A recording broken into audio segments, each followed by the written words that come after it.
Hey guys, welcome to the next exciting episode of Footy Banter and Insights. So we discussed about the Champions League format. Now we'll discuss the real stuff. We'll go through the teams and we'll discuss their journey in the league phase. And we'll discuss some interesting matchups and the subplots behind those matchups. So let's start one by one. Let's start with Real Madrid. I know Manan is a big Real Madrid fan. He has his roots in Spain, so I think he can give the insights to Real Madrid first. So I've read, thank you, Yuvi. I've read a couple of tweets which say that because this draw is computer generated, like AI generated, it's sort of been programmed to ring in the favor of Real Madrid. They have some really nice, spicy fixtures. The one against Liverpool is probably the highlight of their draw, considering the recent rivalry in Champions League finals and how Real have always beaten them. But they have a fairly easy draw, I would say. I mean, they should win at least 6 of the 8 matches and probably qualify top 2 or 3 to the round of 16 is what I feel. So we can see a repeat of last year's Champions League final against Dortmund. And of course, like you mentioned, Real Madrid versus Liverpool has been a very recent Champions League final matchup as well. Traditionally, Milan versus Real Madrid represents the teams with the maximum Champions League between them. Yeah. And if I go through the list, other than that, I think Atlanta is a tricky one away from home. I think if it was at home, I think it would have been an easy win. Away from home, anything can happen in Italy, right? Salzburg have a way of stepping up against the big boys. May not be as easy as it seems on paper. Lille, honestly, I have not followed French football much other than Strasbourg and PSG. So not really sure about Lille, to be honest. And so there was one more. So I think Stuttgart and Brest, again, I'm not very sure. But Brest have had a very, very difficult, I would say, stage to the Champions League this year. I was just seeing a video. So I think it's very, very difficult. You were watching your I was. Yeah, edit this part. No, so actually they have Stuttgart performed very well last year in the Bundesliga. They've lost both their starting centre back, but I think they still have a decent team. But Real at home should be comfortable against both Salzburg and Stuttgart, to be honest. And Lille, from whatever I've observed of them, they have a one up year and one down year. So they had the one up year last year when they qualified for the Champions League. So they are due a down year now. So I think Real are pretty safe in a way. one interesting thing that I can observe is the top 3 teams that they are facing all have new managers. Dortmund, Liverpool, and AC Milan. Yeah. Even Salzburg has a new manager. Pep Linders has joined them, who was ex-Liverpool assistant to Klopp. Oh. Yeah, so many big teams with, I think the managers will face Real Madrid for the first time. Could be that. Yeah, very interesting insight, Ishan. Yeah, good point. Also, Nuri Sahin is an ex-Real Madrid player, the manager of Dortmund. Yeah. So I think these subplots make it so much more interesting, right? I think that is the beauty of the Champions League, that you have ex-players, ex-coaches, you have traditional matchups, and then you have recent history. And every single game will have some of these talking points, and it'll be so much of fun to follow them. Mm-hmm. Even we were linked to Stuttgart's manager this year. If I remember, he's highly rated. Okay. So Yeah, Sebastian Hoeneß. yes. Acha, got it. He is the nephew of Uli Hoeneß. Yeah, exactly. Yeah. That's a name rang a bell. So great. Let's move on to Man City, guys. And we'll go in Varun to introduce Man City, given his Arsenal allegiance. some very interesting fixtures here.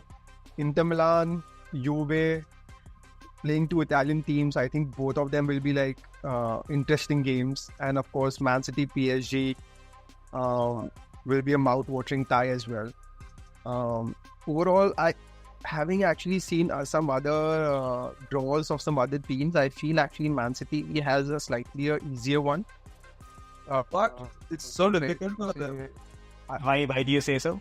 Inter Milan, Paris, and Juventus, all three are difficult fixtures. The Inter Milan won the last Serie A. Paris has spent and gotten new good players. Juventus has spent so much on their midfielders, and they have a new coach in Thiago Motta. So I think it's not that easy as much as and I would hope comparing it to, say, suppose you compare it to like a Liverpool fixture, or if you compare it to a couple of other teams, right? They have got really some really tricky fixtures over there. Like, I see Man City has 3 interesting games. yeah. I think the rest of the game should be straightforward. I think I may add 2 more here. So I may add the Sporting CP game, because Sporting have dominated Portuguese football now, like over the last few seasons. And if you see all the Premier League imports, many of them have been from Sporting. And they almost have a conveyor belt of raw, youthful talent which keeps on overperforming. And Feyenoord, correct me if I'm wrong, but Feyenoord was the team where Arne Slot came from, Yes. Liverpool. I think they won the Dutch. They won the Dutch league, and they have a very interesting style of football. And I'm not sure who the new manager is and whether a lot of changes have happened. But if they play anything like Arne Slot's football over the last couple of seasons, I think again that can be very interesting. Of course, you don't bet Man City losing against these teams like exactly right. but it'll not be straightforward. I think these 2 matchups can be quite interesting, especially the Sporting away. In their run of fixtures, they have at least 4 title-winning teams of their domestic league. Inter Milan, Paris Saint-Germain, Sporting, Feyenoord, even Juventus. You can't decide. Sure, Club Brugge also must have won the Belgian league. So it's not as easy as it seems. But Man City being Man City, it's a cakewalk for them. Yeah, I mean, I think realistically, there's only like 3 sort of potential bottlenecks for them, or like banana skins for them. There might be interesting matches or matches with great atmosphere and everything. But other than Inter, Paris and Juventus, I don't really see any major challenge for City. But Banana Naru, a loss is not a hit. Even a draw is a hit to them. The other teams are also capable enough in a surprise that they can draw with Man City. Yeah, but like out of 8 matches, even if they lose all the 3 other matches and win the 5 other matches, then I think they are still going to qualify top 8. So like 3 banana skins is not a problem in this format. You expect Man City to be in top 8. Anyway. Yeah, so that's job done, right? Any interesting subplots in any of these games which can stand out immediately? So we have Luis Enrique versus Pep Guardiola, oil money versus oil money. Then we have the treble final, Inter versus City. All of these I feel are interesting. I think Paris Saint-Germain and Juventus both have a very strong midfield. So it will be a battle of midfields also. Man City's midfield is anyways world class, but Paris Saint-Germain, even them, they have like Warren Zaire Emery, they have Vitinha, they have João Neves, they have Fabian Ruiz. So it's going to be a battle of midfield. Even Juventus, they signed almost the midfield is entirely new to them. They signed Douglas Luiz, they signed Minor. Turan. So, Guys, I would sail through. Don't worry. Yeah, I agree. We have to make it interesting, right? We have to make the plot seem bigger than it is. Even Inter Milan has a good midfield for Charanoglu, Nico Barella. Again, see, it's against City, so it's not like any big names won't be enough, but I think it's going to be battle of midfields in this. The main thing is you can't have an off day. And if you have an off day, suddenly your league ranking can be affected by 1 or 2 bips, right? And I think that can play a significant role. Like I'm just visualizing it. If City go, like I'm not sure if the order of the fixtures have been announced. They were supposed to be announced on 31st of August. They have been. They have. So if in case, let's say they have 2 difficult away games, and in the middle they have a Champions League game, and they are not at their best, and you have a potential draw on your hands, suddenly the equation kind of changes very fast. So I think this is the first season wherein we are going to see this format. So it can actually throw up a lot of surprise. Like just giving one random example, Alan gets injured in one of the games just prior to the Champions League. They don't have an adequate replacement. They try to change their tactics. Bernardo Silva goes up top, places a false line. In that match, instead of winning, they draw. Suddenly, the format kind of holds up a very different light. How many points do you think a team needs to get into the top 8? Very difficult to answer, Varun. Like I was actually calculating it earlier, because the thing is, it's so subjective, right? Because it's like, I would say I don't see any team winning more than 6 games. I don't see anyone winning 7 games or 8 games. I think 6 wins is the maximum in this format that a team can expect. I think 16 to 17 points, and 17, 18 points, I think you're on the top 8 for sure. I think that's too much. I would Yeah, say 15 points हो जाएगा. 15 or 16, I would say on top. No, let's see in the question. Like I'm saying, 6 wins is the maximum a team can get. Are you guys in agreement to that, or you guys think 7 हो सकता है या 8 भी हो सकता है? हो सकता है. हाँ. Okay. No, I'm just saying कि in general, looking at the competition at hand, I feel not one team will actually win more than 6 games in their league. But I feel only in the case of Man City that I don't see any other team able to. No, I think Real can do it as well, and so can Bayern. Yeah, I think Real can do it. I think the one tough fixture I see Real having is the Liverpool one, because it's an away at Anfield, right? So if that was at Bernabeu, I would have said that Real are kind of favorites for that as well. But apart from that, all of the other fixtures are winnable for Real, right? Yeah, Real, it's winnable, but Real has already drawn 2 matches in the last. I think they are a different beast when it comes to Champions League. I think their Champions League form is very different compared to their league form. So okay, chalo, let's move to the next team. Now we have Bayern Munich. Isha, do you want to take this up? Yeah, Bayern Munich have the classic Messi-Barcelona clash. That's the eye-watering one. Bayern Munich have a relatively easier draw compared to a Man City. Bayern Munich faces PSG, Barcelona. I think only PSG is the tricky one. I think Barcelona also is not as difficult. But the only thing is how Vincent Company is able to tactically beat Barcelona. So the great subplot is Hansi Flick and Lewandowski against Bayern. Correct. And this is at Barcelona's home ground, Nou Camp. Yeah. So it's even. No, they'll be at the training stadium. Correct. It's not made yet. Fair enough. Yeah, I think Bayern Munich, even Aston Villa as a team can give a tough fixture to Bayern Munich. I can see that happening. But other than that, not as difficult.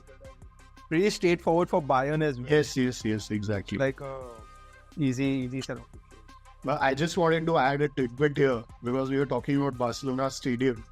So the stadium that they're playing in right now, which is the Montjuic Stadium, the Olympic Stadium, Montjuic in Barcelona. I've actually played football there, like, on that same field and everything. Yeah. So Manan has not played in Bangladesh, but he's got it played. yes, exactly. Exactly. When was this? This sounds interesting. This was in 2011. There was like a B School Olympics kind of a tournament, and I was participating in other sports, but I was a part of the football sort of squad, large squad. So we played like matches there, and I didn't play the actual game, but I've trained on that. Wow, really good, man. Yeah. That's amazing.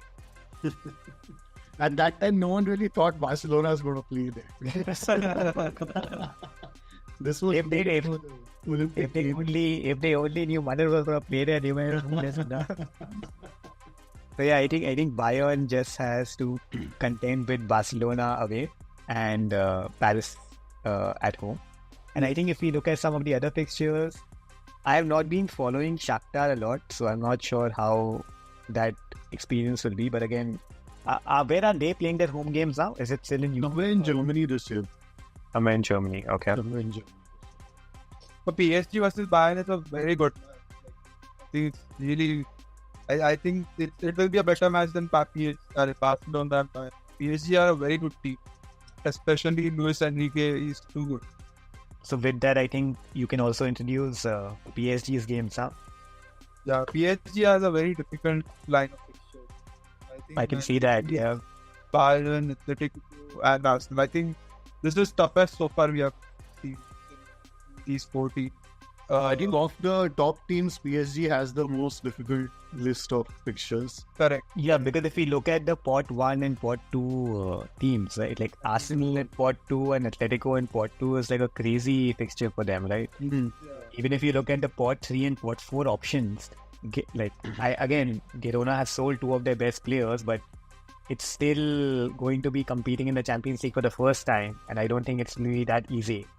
And Salzburg again, away is not an easy fixture.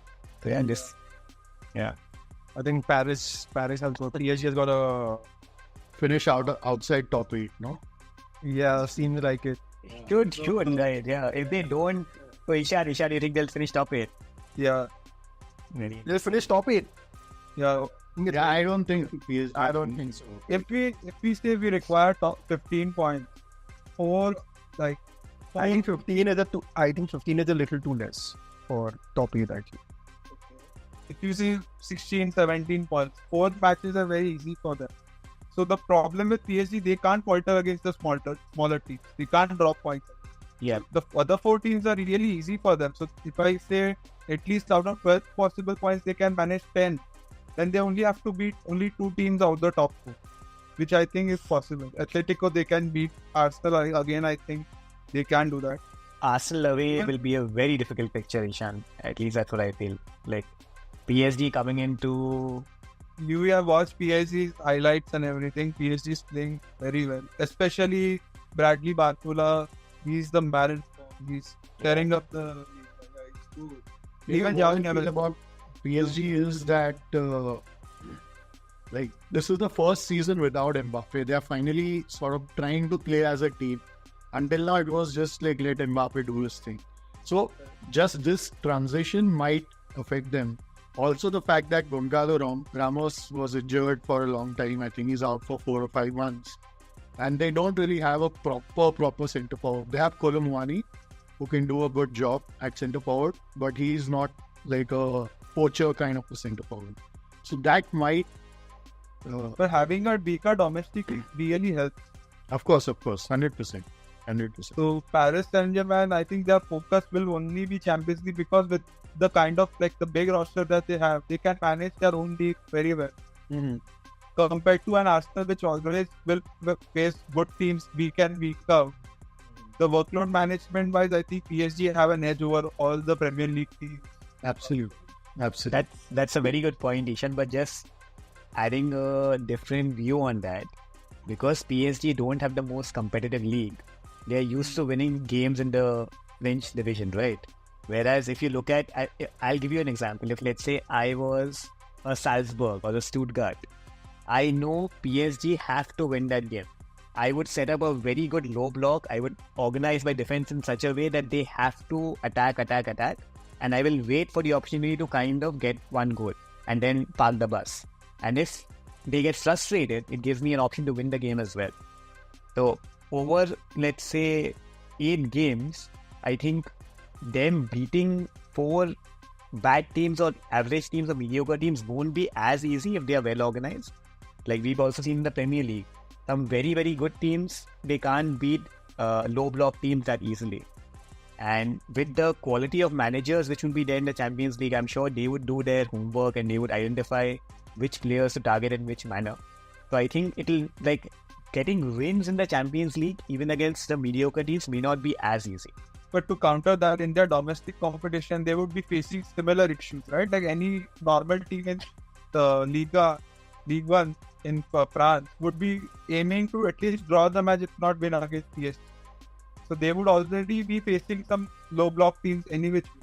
Yeah, but the difference would be in terms of the level of managers who are organizing these teams. as well as the level of players who would be participating in those teams. Let's say in this specific example, let's say a Salzburg or a Stuttgart, or let's say a Girona, or let's say a PSV. I think getting 4 wins for Paris against these 4 teams will not be as straight out as it seems. That's my view. So PSG was the team that I was referring to, that let's say somehow, I mean, I think they should finish at least top 16, but let's say they finish like 19th or something, and another team finishes 13th. And there is one team that I have in mind that I'll talk about later. And if that happens in a 2-leg playoff match, PSG would probably win against that team. So that is what I was thinking, that, okay, it's not really, there's no jeopardy for a big team. Fair enough.